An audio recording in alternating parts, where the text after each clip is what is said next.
Welcome to the second episode of Tournament Arc, an Oregon State University anime show. My name is Maddie Ko, and I'm going to be taking over as host for the rest of the season. Anime is something that I am extremely passionate about, so much so that I'm here hosting a show about anime. So yeah, let's get into the topic for today. But what could today's show possibly be about? To answer that, I've brought back Alex Neibur to co-host this episode, as well as a new friend, Haley McGeorge. What do you think we should talk about today, Alex? Oh, a couple of ideas for what this episode could be. Maybe doing an easy-to-approach anime about a sport that many people know about. Maybe Shield 21. No, that wouldn't quite work. It's a good show. It's just a little long, maybe 145 episodes long. Although it would be a good choice, as seen in the clip. The show has some crude humor, but it's a fun watch nonetheless. Because of the cool imagery used to describe actions, how about one of the most popular shows I can think of? Prince of Tennis? This would be good, but it also has the same problems as Shield 21. It's very long, has multiple versions, and did I mention it's a long series? It's 178 episodes in just its original version.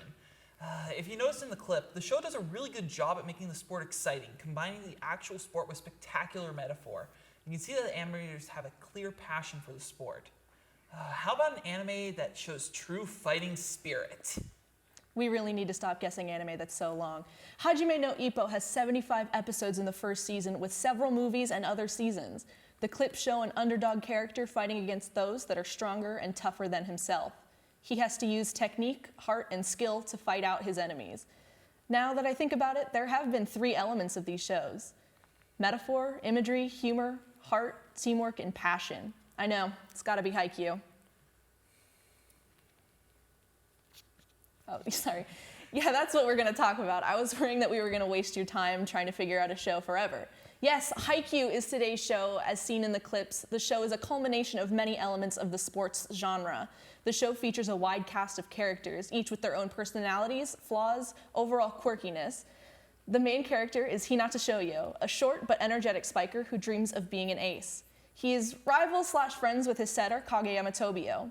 Together with his teammates, they dream of taking their high school to the national finals. So, where are you guys in the show? So I'm caught up with the anime, which consists of like 3 seasons, and I haven't started the manga. Maybe like this winter break or something. I don't know. Yeah. How about you, Haley? Yeah, I'm about in the same place. I've seen all the seasons a couple times. So. Okay. So I've seen all the seasons a couple of times as well, but I have also almost caught up with the manga, which is 322 chapters long at this point. That's a lot of chapters. It is a lot of It is a lot of chapters. So this show has a lot of connections to what we talked about last week with power scaling and the constant evolution of the main team. How exactly does this work in the world of this show, and how does it differ, if at all? Yeah, no, power scaling has always been kind of an issue when it comes to these like shonen shows, because you have to like beat the next, big enemy. But what I love about sports shows is that they're fine with having their characters lose in matches, because the stakes aren't as high. Now, obviously, getting to nationals is always a key point, but it allows them to make incremental improvements with less risk of like getting too strong. And they always like to toss in like power barriers and stuff. Yeah, I really like just how specifically in this show we had 2 characters who thought they found their niche and like as far as they could go, and they thought they were almost unbeatable that way, and then they get kind of slammed and they realize they have to kind of go back to the drawing board to figure out what they're gonna go to next, to how they're gonna progress. Yeah, it's really interesting to sort of see the characters, because they are still affected by human limitations, unlike in My Hero Academia, where they are all superhuman and they have like powers that they are able to push beyond the boundaries for even themselves. But in Haikyuu, they are still very human and they have only human abilities. Yeah. Like they're only so fast, they're only so tall, they can only jump so high. But we still see that all improve over time after each game, after each training arc. We see them mature even within like the hour-long game or so. Yeah, as you start to like get more familiar with your teammates and stuff. you get more, used to returning or setting up and just giving call outs and stuff. It's very intense and very emotional to like see these people who train so hard either lose or, get that game-winning point. It's very emotional even for just a little bit of strength increase. Yeah, so I think an important piece of the show and what it makes it so popular is the chemistry between the students of the Karasuno team. What about their dynamic is so appealing? Do you want to start? Yeah, so I kind of like how they all don't really know how they're going to fit at first, but then they realize that it's almost kind of like a family dynamic, and their older team captain and stuff like that are all kind of mentoring the younger ones, and so they come into it and they're kind of expecting to be the star of the show, but they realize that in order to do that, they need the support from the ones who've been there already and had this experience kind of thing. Yeah, they're not the only people on the team, and as you said, it's like they grow into a family. At the start, our main character Hinata and our kind of like second main character friend rival, they came in hating each other. I think they were actually planning on playing against each other in high school, and it's like, well, I don't want to work with you, and getting over that and getting off of the high horse, especially for Kageyama, is very amazing to watch that happen. Like shift from I'm not going to work with you to, all right, let's do this. We got to win this. They have like each other's backs at an instant sort of. They go from that rivals to I would die for you sort of thing. Yeah, no, it's cool to like see that friendship progress and stuff. Yeah, I also think it's very interesting. Each of the characters, again, has very different and distinct personalities. And it's so interesting to see them mesh into one sort of cohesive team where everything is sort of, it's still crazy on the court because everyone acts so differently and they each have sort of their own style of playing. But it's super interesting to see how it all melds together, how they're able to win so often and like see what works well for them and see what doesn't work well for them. They seem just very human to me. Yeah, and it's not just the main team. It's also the other teams. Each team has like a couple characters that they like to highlight, and they bring such variety to it. I can't think of any names off the top of my head because it's been a couple of years since I last watched it. But no, it's like you have these different characters and they're all interacting, and it's just so much positive energy towards growth and support of one another, even if they're not on the same team. Yeah, absolutely. Growth is such a huge part of the show. Like what I really like about the show is that they show the losers after each game. That's something that I was really drawn to about the show, is that they don't just go on and see how the winners are doing after a win. They also show how the losers are doing and how they vow to become better because it's what their teammates deserve, it's what they deserve. And I just love that so much. Tears and everything. Tears and everything. They're sobbing at the end of a game. I'm sobbing at the end of the episode. It's so great. So the show is sort of made up of several mini tournament arcs. Do you guys think that it sort of like does well for the show? Is that something that would help sort of categorize different arcs to make it more accessible to new viewers? You wanna?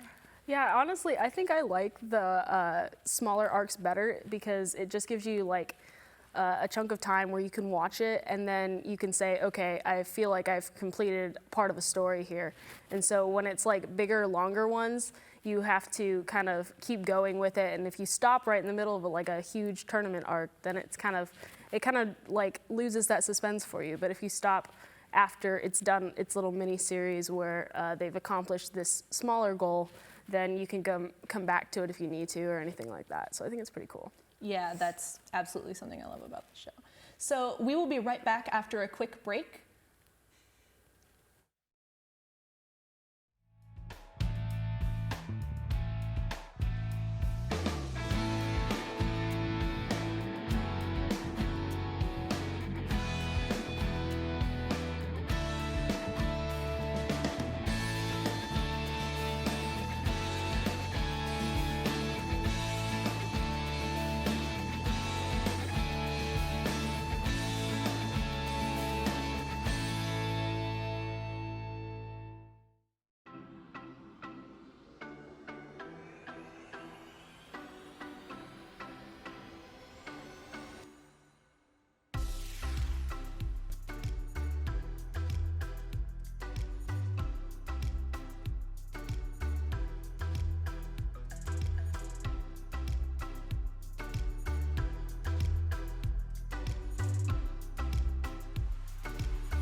Madalena. How are you? Hi, Meals on Wheels. I'm Marco. I'm a college student, and I volunteer as a driver for Meals on Wheels.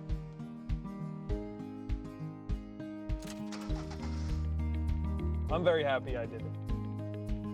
I think it's awesome meeting these people. I mean, they're so interesting. They've had so many wonderful experiences in life. You can tell when you go to see them how eager they are to share their experiences and their wisdom with you. I can see my grandparents in some of these seniors, and when I think about what I want for them, if they lived alone and didn't have anybody to look after them or help them get food, I'd want someone there who does what I do to make sure they're being fed.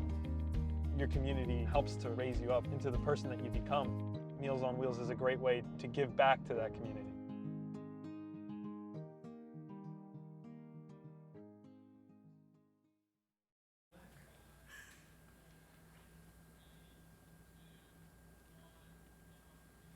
A key element of these shows is the use of visual imagery and metaphor. The clip seen utilized this principle extremely well. The image of a tennis player being everywhere the ball is on a court is represented by the balls orbiting him like a planet. A fighter's fighting spirit is represented as his friends pushing him forward. His friends are the reason he is fighting and the source of his strength. The final section of the clips show a player creating a wind vacuum just from throwing a ball. These elements heighten the action and make it feel more than just a game. So in Haikyuu, imposing characters are often represented with a metaphor relating to their special trait. An example would be sort of representing the setter Oikawa as an adaptable general leading an army. What other sort of visual metaphors are used to describe different characters? Well, often I think they use the school's mascot, so crows are often used for, especially Hinata when he jumps up in the air and he turns into a crow. But I think a really interesting one is actually Tobio when he has his metaphor as a king. He's got his nickname, obviously, and so they show him with a cloak and a crown on, and how he just looks so depressed and like stuff during those clips, because you can feel the energy more when you have that extra visual representation of how others view him and how he's viewing his own situation right there. It's also really interesting to his character growth when he can shed that as well, so it's pretty cool. Yeah, absolutely. When it shows him in that sort of attire, he's generally the sole image on the screen, and so it makes him feel completely alone. It makes him feel like isolated, and when he finally throws away the crown and the cape, he is going toward his teammates and not just acting as a lone force on his team. Like, he realizes that he has people that he can count on now, and he's not just alone. He doesn't have to carry the weight of the whole team anymore. Yeah, no, definitely. And it's not just the individuals that get represented, it's also the teams themselves. For example, or as you already said, the Krasuno, I think is how you pronounce it. Mm-hmm. They're represented by crows.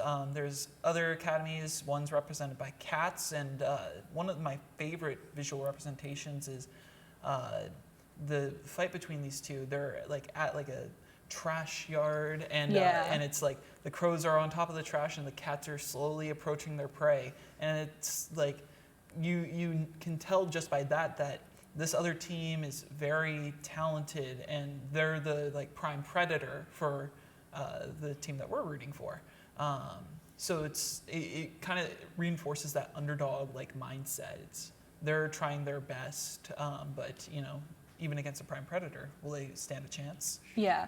So talking more on the sort of mascots that each team has, again, the Karasuno is represented by the crow, and Nekoma is the team name that you were referring to as being represented by the cats. I love that imagery because those two schools have been longtime rivals. It's not just like they met at a game and now they hate each other.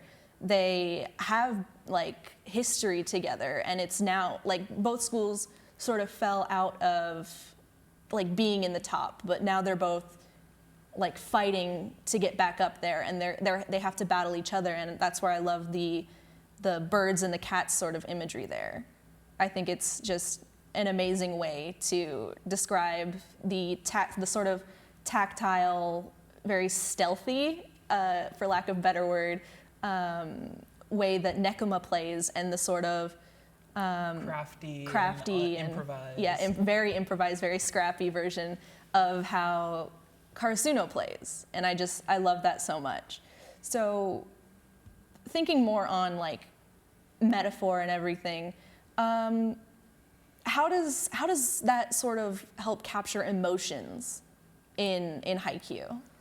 So what I think is interesting about it is you said, we were talking about earlier how they feel very human because this is a show without like supernatural abilities or anything like that.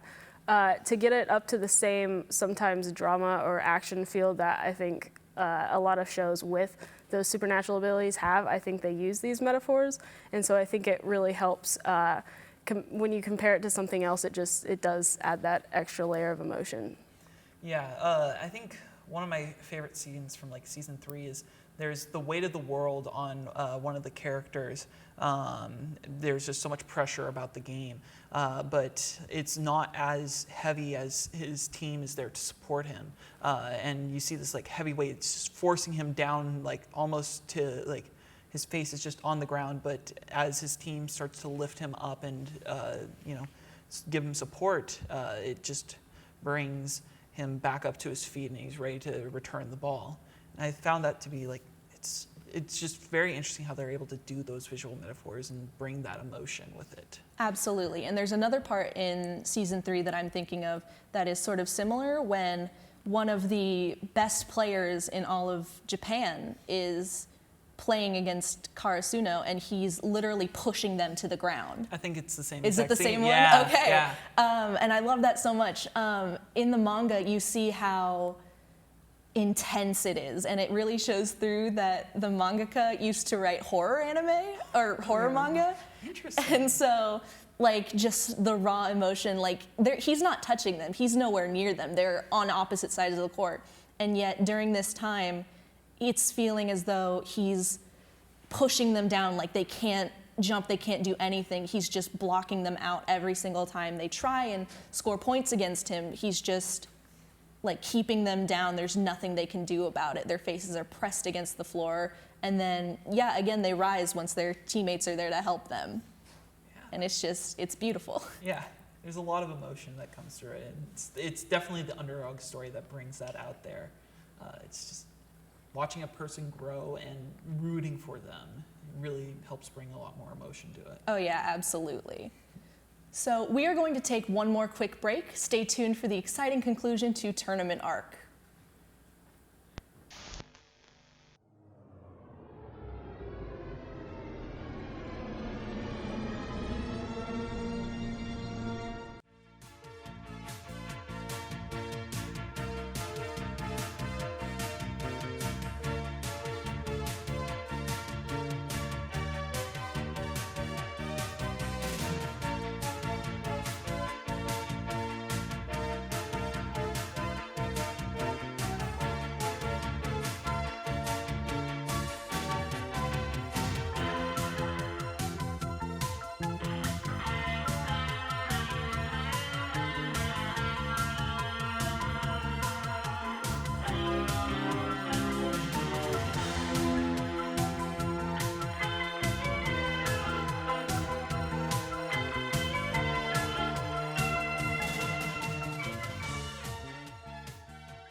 You think getting dumped by text is harsh? Try getting dumped by a tennis ball. My ex-owner drove me out to the woods, yelled fetch, and by the time I brought the ball back, he was gone. Yeah, I was pissed. But the folks at the shelter helped me let go of my anger. I learned coping skills, like taking it to the hole. Boom! Now I'm ready to fetch again. But how about I throw and you run and get it.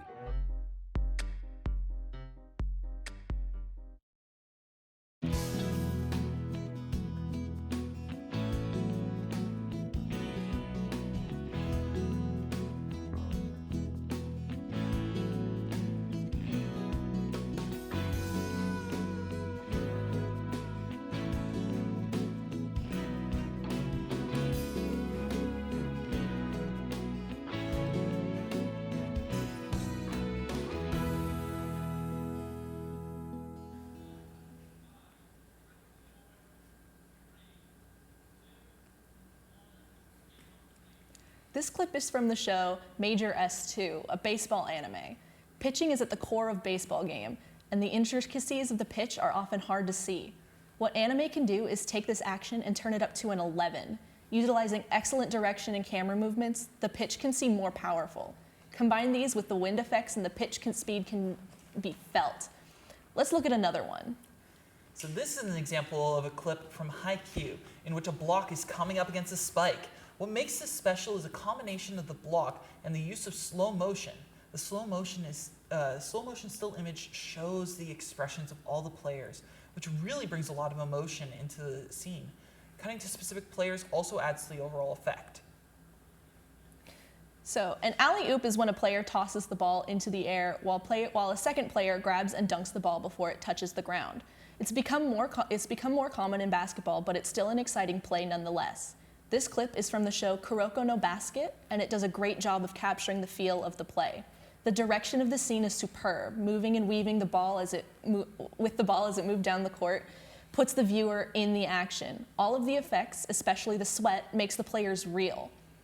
The finish in the end also has a good weight to it, and it's all full of energy. So, like in the previous packages, how does the show portray action scenes in these shows? Oh, there's so many different ways that they can do it. They can have a scene feel like it's going on forever with back and forth. And you can see that people are stretched to the very end of their energy. But at the same time, it's like they're trying their best, and you can feel the pressure coming out of it with sweat, deep breathing, and then just one last shot and then silence. I think that's like some of the strongest scenes, in my opinion, is where it just goes to silence as well. Absolutely. Yeah, some of the best places, or one of the best ways this show has been doing this, I think, is actually showing the reaction of the people that aren't playing. And so, like, sometimes they'll go up to the stands or whatever, but even sometimes they just show a facial expression of, like, a coach watching or their manager or whoever, and it's really cool to just, like, see it, because you get a feeling for, this is not just affecting the people in the game, this is affecting, like, everyone who's, like, got them to this point, kind of thing. Yeah. Absolutely. And a lot of these shows use sort of the same mechanics in order to show that while there's like little amounts of time passing, it's like seconds in a game, it's drawing out so much. Like, they slow down time, they have inner monologue sort of playing, they have backstory that they throw in there sometimes, just to make it seem so much slower than it really is, because I'm guessing I don't play sports. When you're in the moment, when you're in the moment, seconds can feel like minutes. Yeah, it can feel like it takes forever. Yeah, so would you guys recommend Haikyuu to new viewers? You know, I would. Maybe if you're like a couple shows in, like if you've seen, oh gosh, I don't even know what to recommend for like really first-time viewers, because there's been so much changes. But like if you're really starting to think about getting serious about anime, I think Haikyuu's an excellent show for that. I don't know if I would say if you're absolutely new to it, it's a first watch, but that's just my personal opinion. It kind of depends, I guess, what kind of person you are, because like if you're super into sports, then that's probably a good way to get into it, you know, like, and you'd probably relate to it a lot, and so that'd probably be a pretty good starter. Even for people who can't like kind of go off the deep end with just the ways that anime can kind of go crazy sometimes, like kind of be dramatic, this would probably be a pretty safe start, I think. It wouldn't get you too deep into the drama, but it would be pretty good, I think. Yeah, it doesn't necessarily lean into the sort of like stereotypes that normal anime do, but it's just, I would recommend this to new viewers just because it's something that people may have seen a lot in real life. Like volleyball is a pretty popular sport. So like it'd be easy to understand. They break down the rules of the game really easily, and they make it really easy to get into and understand. Yeah. Also, the music really good. Oh, the music is fantastic. Yeah. The openings just get you so ready for the action you know is going to happen in the show. They know exactly how to time like high intense moments with like high intense like parts of songs, and it's just it makes it so much fun to watch. I also really like some of the more like sadder tracks that go into it as well. And that's just simply because they play them at the serious points where it's, I'm not sure if I'm going to be able to do this, and then they're easily able to transition it into much more like, you know, I'm just going to do it, and bring in some of the more action-filled sounds in them. They do a really good job on the music mixing. All right, so Haley, Yes. let's throw it to you a little bit.